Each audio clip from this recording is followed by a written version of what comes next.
Why is the speed of light so stubborn, always measured as that constant c, no matter who measures it? Is it really a magical constant set by the universe? Or is there something more going on behind the scenes? In the energy filament theory, we have a different perspective.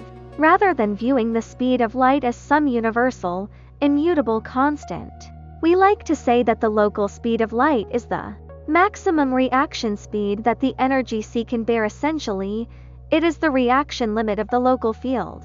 This is how the energy c can process the movements of light at a specific rate, determined by the local environment's tension. As we discussed in Season 3, light is not just a series of tiny particles racing across the universe like marbles on a table.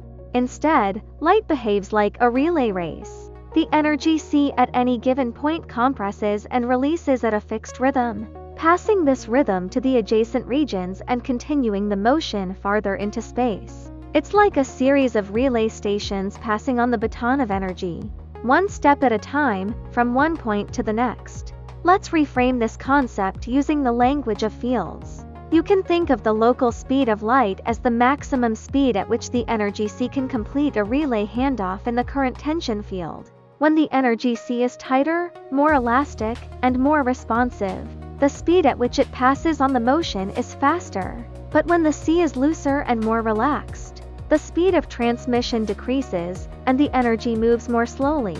Now, you might wonder, why do we always measure the same value for the speed of light, c, no matter where we are on Earth, and no matter who measures it? The reason is that almost all our high-precision experiments take place within the same region of the tension field right here on Earth, at similar altitudes and in relatively similar environments. Imagine tapping on a drum skin, whether you tap to the left or right. The maximum frequency of vibration of that skin is the same, because the physical properties of the skin don't change in different areas. So, naturally, you would conclude that the speed of light is constant throughout the universe. However, as we discussed in episodes 18 and 19 of Season 3, the true speed of light actually evolves over time, according to the overall tension of the energy c. The only constant that remains is the speed you measure using your local ruler and clock.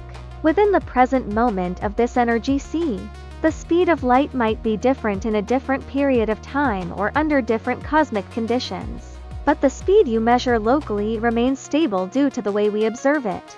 If we zoom out to a larger scale, we can look back to the early universe, when the energy soup was much denser and more rigid. In that era, the local speed of light could have been much higher than it is today. As the universe expanded and the tension of the energy c decreased over time, this upper limit on the speed of light gradually decreased as well. However, these changes happened over cosmic timescales, which are not directly comparable to our human experience. Essentially, you're always measuring the speed of light in the context of the sea of energy that exists at the present moment. When you measure light, you are using a ruler and a clock that are defined by the very energy c that surrounds you.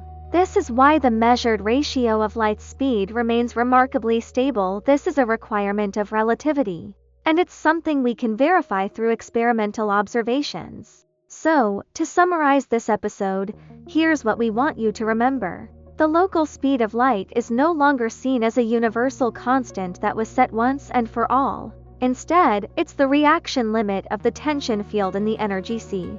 It represents the maximum speed at which the energy c can complete a relay. The content from Season 3, where we discussed light as a relay, the true speed of light being variable, and the measured speed of light remaining constant, now helps clarify.